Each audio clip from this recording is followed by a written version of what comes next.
Hello, my name is Beth Dixon. I am the Math Lab Coordinator and work in MBSS 222 in the Math and Behavioral Social Science field. It is my job to help you through your math courses here at Walter State.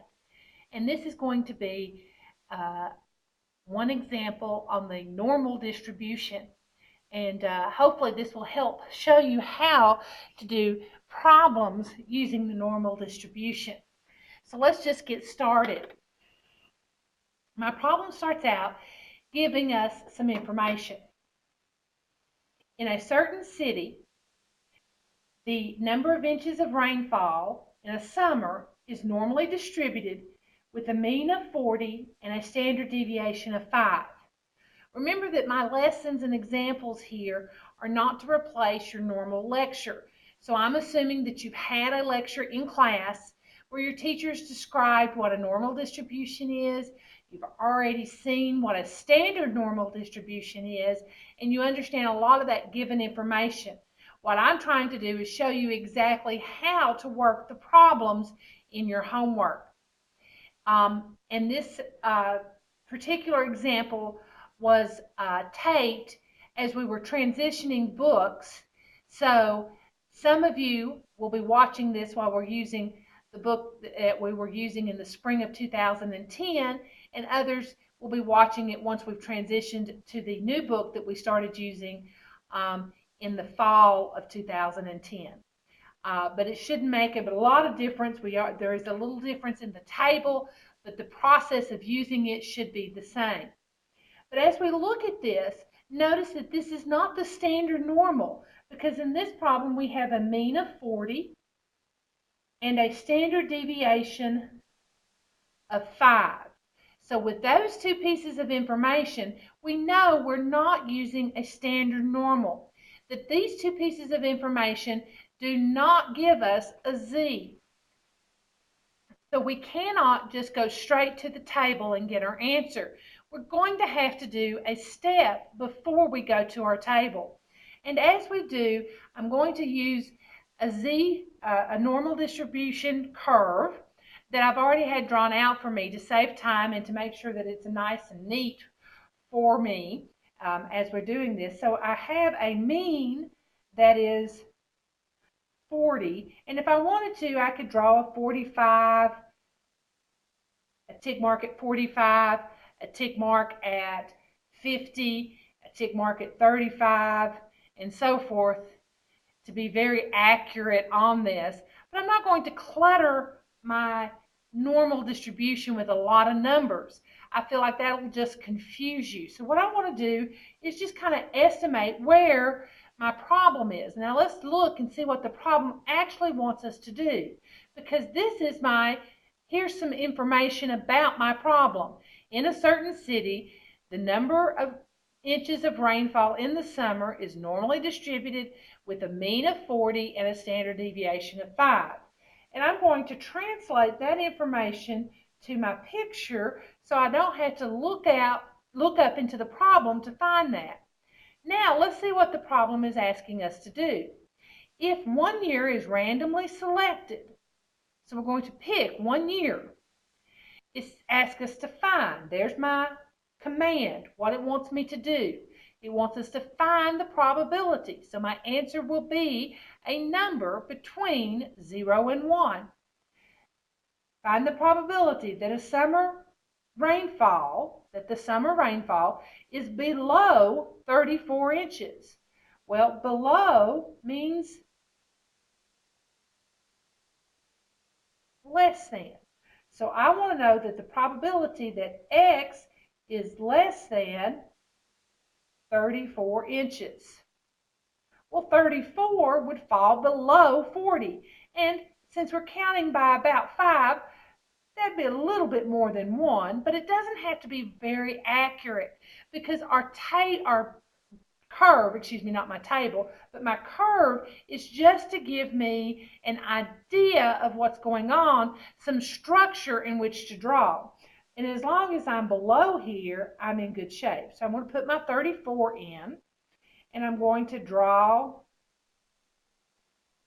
a line up. And since I am less than, I'm going to shade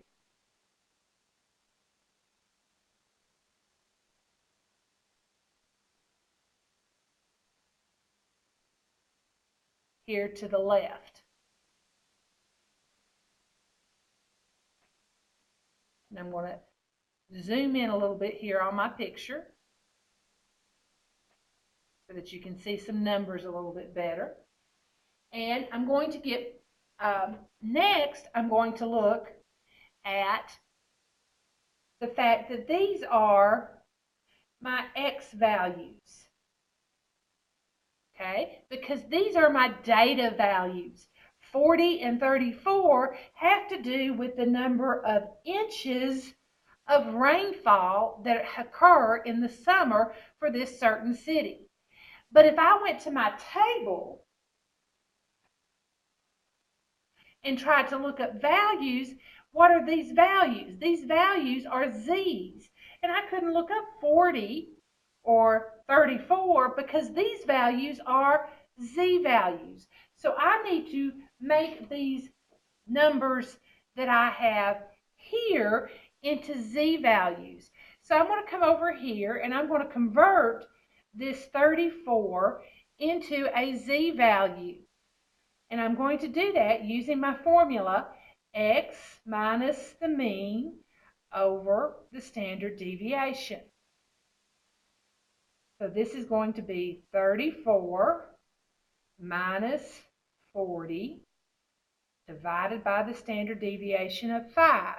And I can pick that information up from right here where I've written it and don't have to go searching back through the problem because I've written it down here with my picture where I'm doing the work. And 34 minus 40. And you can use your calculator to do this as the numbers get more complicated. In this case, it's just going to give me a -6. But I do want to show you how to type this in the calculator. You either need to go 34 minus 40 and then press enter to get the -6. Then hit divide by 5, enter. Or you need to use parentheses around the 34, subtract 40. Then divide by 5. But unless you use parentheses, you won't get the correct answers or the enter in between. You need to do it one of those two ways. Okay? Now, as we notice here, we get -1.2. But remember, our Z table, our standard normal table, goes out to 2 decimal places. So for this case, we do need to add a 0 here so that we're sure and we have our 2 decimal places. Moving the calculator out of the way, I'm going to bring my table over and look up my value on my Z-score. So I need to go to 1.2. I'm going to go into my table just a little bit more. And then to show you that I am going down the 0 column, right there's the 0 column. I'm just going to go down that 0 column.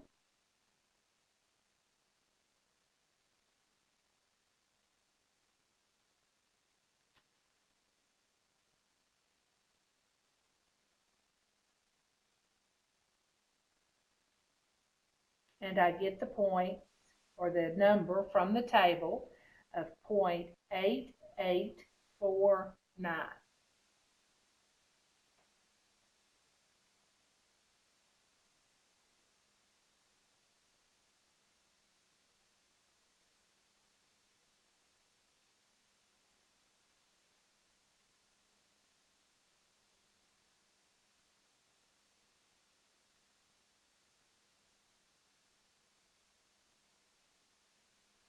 I'm translating that over to my work page.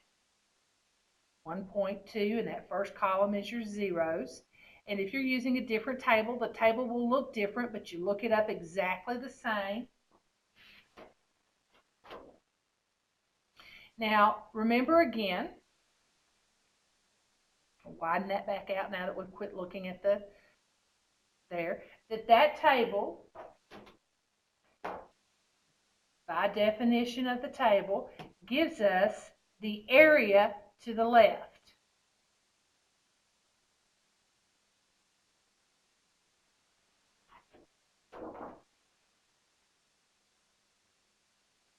So this number right here gives us the area here, which is the area we want, because this is a less than. And when we do a less than, we shade to the left and we leave the table answer as our answer. So this becomes our answer. So the probability that X is less than 34 inches of rainfall is 0.8849.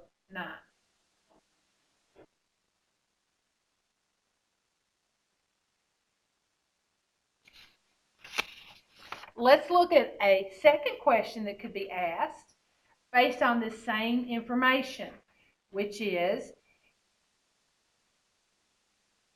if, bring it down again, I'm sorry, in a certain city,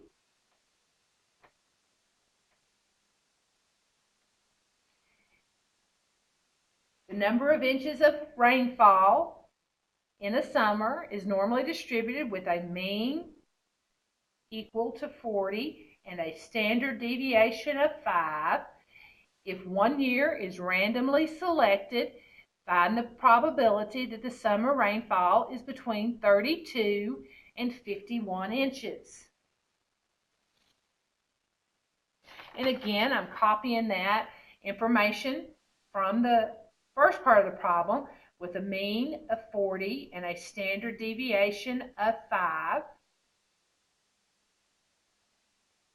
onto my problem, and these are X values for 40, and what we're looking for is that X is between 32 and 51. So we're looking for P being between, the probability that X, is between 32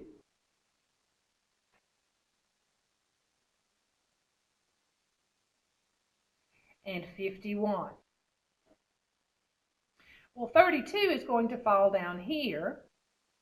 51 will fall over here. And we want to find the probability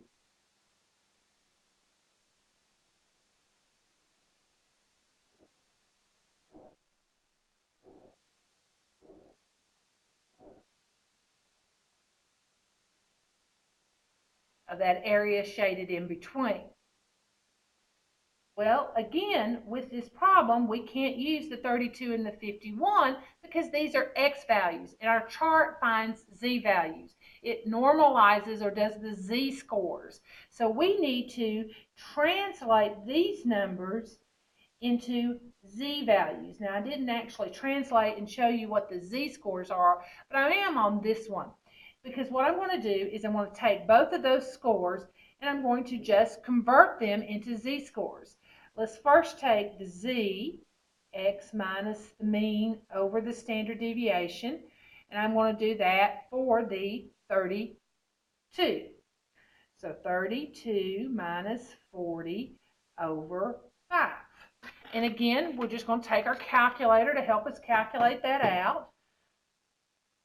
32 minus 40 divided by 5.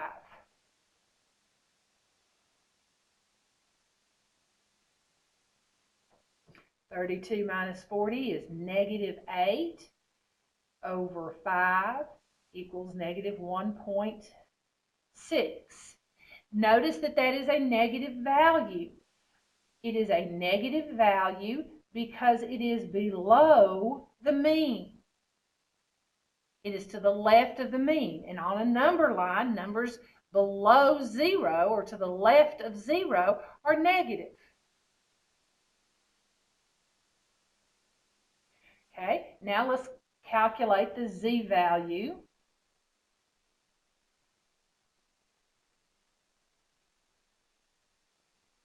For 51.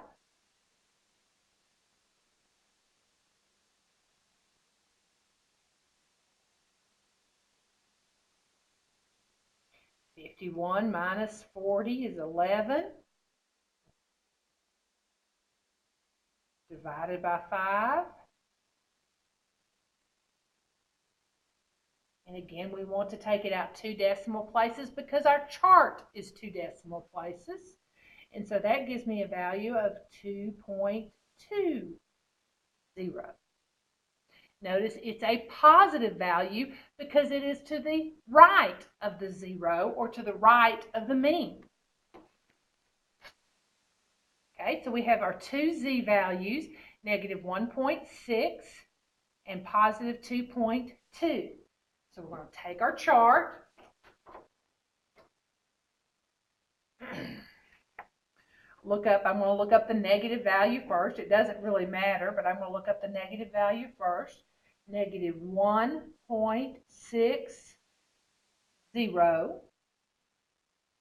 And again, I'm going to telescope into that.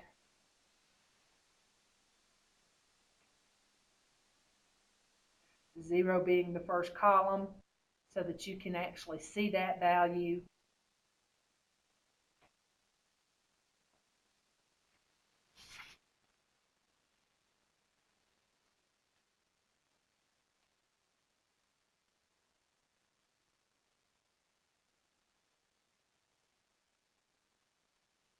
And remember, because that is the area to the left of that score, that'll end up being that little bitty tail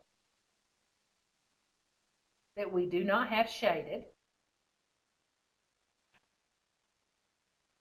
And then I'm going to look up the 2.20.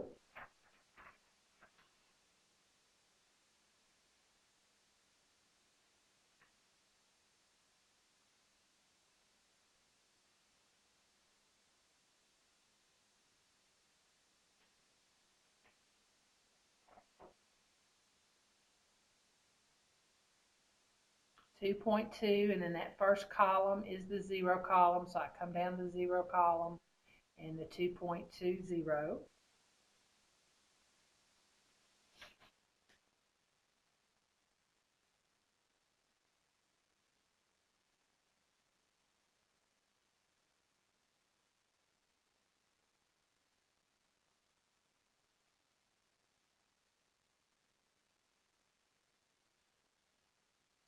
It gives me the 0.9861. And again, I'm just zooming in so that you can see that.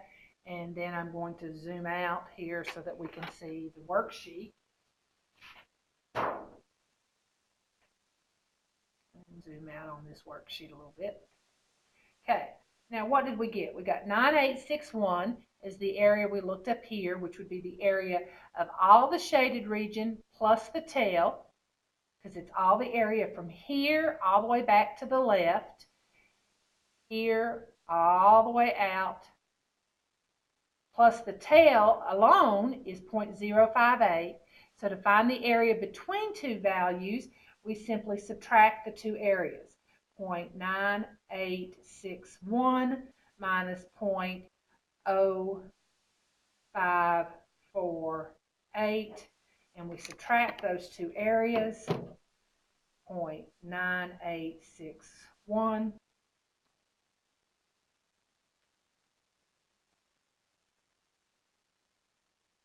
minus 0.0548, and we get 0.9316, which would be the area between.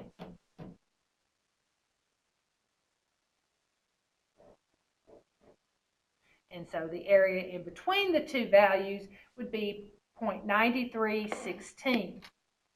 And that's the procedure we would use. First, you take each of your scores, convert them to z's because we need a z value. What's given is the x. They first must be converted into the z values. Once we have the z's, since it's a between, we take each of those values and look up. We have those values. Since it's a between, we have to subtract them from each other, and then that gives us the area. And that would give us the probability that the rainfall is between 32 and 51 inches. Okay, let's look at a third example. Again, still dealing with this certain city, with the fact that in this certain city, the mean rainfall is 40 inches and the standard deviation is 5. Again, notice that I draw the curve and I write the mean and the standard deviation down every time I do the problem. This allows me to keep this information where I'm dealing with my problem and close at hand so that I'm not having to go back. In this case, let's notice some differences on how this problem is worded. 15% of the years have summer rainfalls below how many inches? Notice this problem does not ask me to find a probability. Notice this problem gives me a percentage, which is another way of writing a probability. It could have also given me this answer as a decimal. So this problem is asking me to do the problem in reverse. What is it asking? It's asking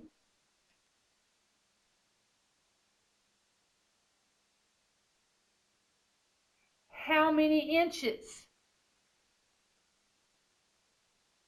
It wants to know in inches. It wants to know a data amount. It doesn't want to know a probability. It gives me that probability of 15%. It tells me that it's a below, so I know that this 15% should be below. So that tells me that I can come down here and I can put 15% below this area.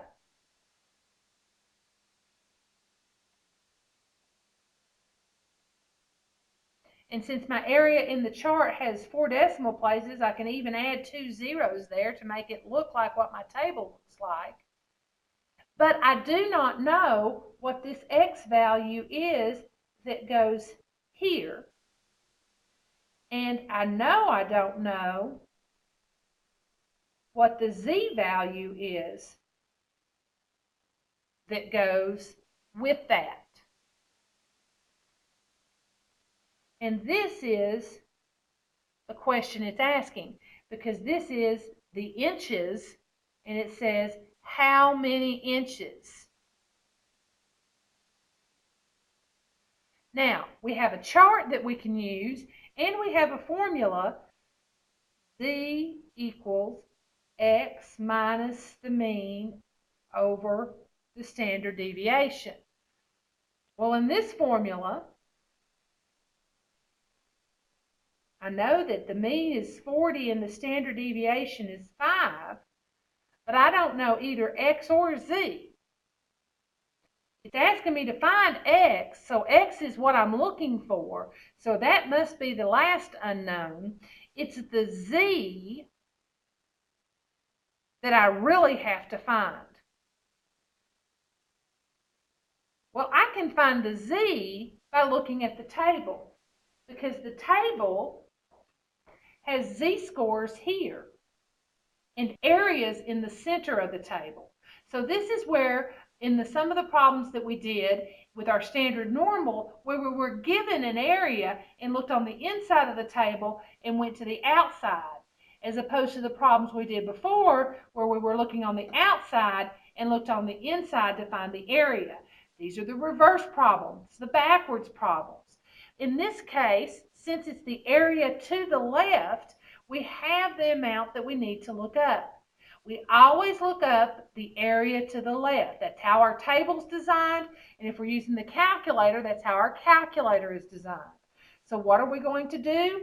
We're going to zoom in on this table, and we're going to look for 15%. Now, look at where this 15% is located. Okay, it's located to the left of that 40. That means it's going to be a negative value. So I'm going to come over here and I'm going to start looking for 15%.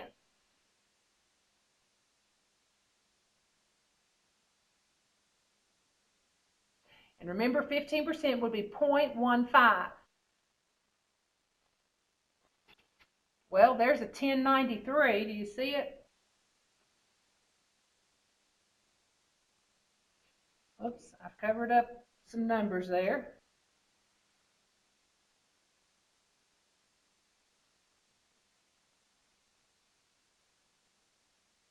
There's the 1056. Now I'm still not looking. There we go. There's the 1093. There's the 1093. But we're looking for 0.15. There's 0.12. There's 0.15, and there's 0.1492. So it's somewhere between these two values right here and right here. And we've got to decide which of those is the closest. So we take our calculator, and at this point, now that I've gotten that zoomed in so tight, I'm going to zoom back out a little bit so that we can actually begin to see the table. So you'll know that it actually is between those two values. And I'm going to zoom out enough so that you can see the calculator. Okay? Now, we want to know which is closer, that 0.1515 minus 0.1500, which is 15 above. And then the 1500 minus 0.1492, which it gives me this funky thing on the calculator, which is 8e negative 4, which just means that it's 8 places with 4 places in front of it. 1, 2, 3, 4. So that'd be the same as this one. So this is 8 and this is 15. So the 8's closer. And I'll show you that on the blue paper here in just a minute. But let's get this number off the table. So the 1492 is closest. That 1492 is under the 4 column and over at negative 1.04.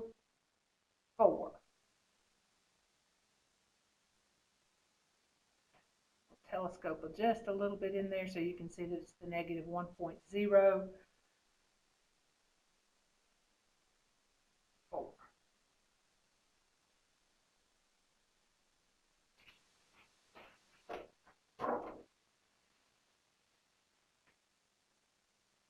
Now let me come out and show you a couple of things with that. The calculator gave you 8e negative 4, which translates 0.1234 places, moving the decimal back 4 places, and that is closer to the number than this, and we're not worried about the sign.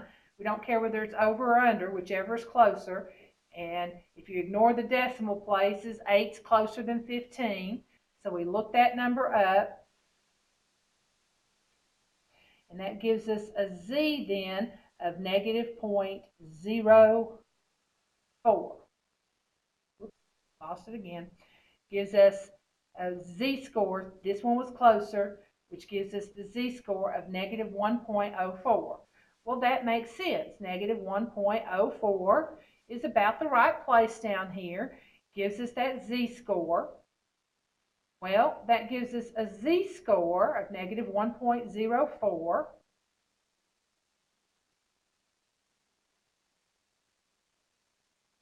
And I'm going to go down here and I just filled in that z.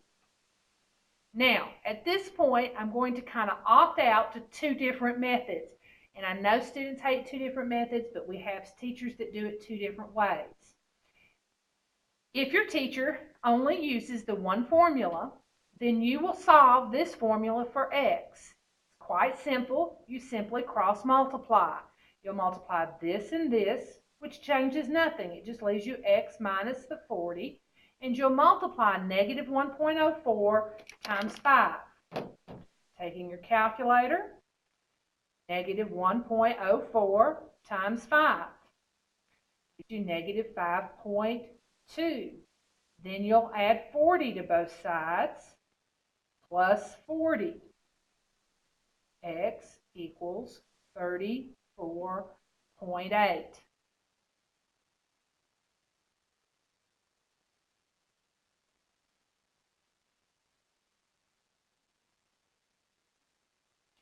cross multiply by multiplying the 1 times this, the 5 times the negative 0.05, and negative 0.04 times 5 and getting to negative 5.2.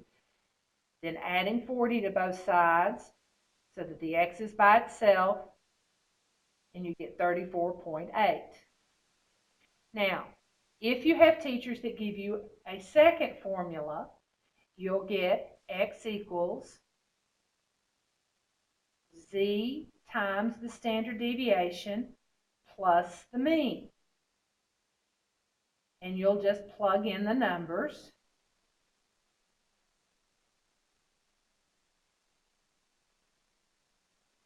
Which do the same arithmetic that we just did. Negative 1.04 times 5, which is negative 5.2, plus the 40, which is 34.8. Some teachers feel that solving it is easier than remembering another formula. It's the same thing. It depends on whether your teacher wants you to have to remember another formula. Some people feel it's easier to learn to solve since you know how to solve equations. Others feel like it's easier to remember another formula. Either way, we get the same answer. Now, what does this answer mean? Well, let's look back at our picture. In our picture, what does that tell us? Well, it tells us that 34.8 would correspond to this z-score, which would correspond to this area, and that 15% of the area falls below 34.8 inches. So what did our question ask? 15% of the years have summer rainfalls below how many inches? Below 34.8 inches, and that would be our answer. And in this process, we would take 15%, look it up in the table to find a z, take that z, plug it into one of our formulas, and then crank out to find our x, because it's the x that we're looking for when it gives us the percent. I'm hoping that this helped. If not, please come by and see me, and we'll go over things in more detail. Thank you for watching. Come by and see me.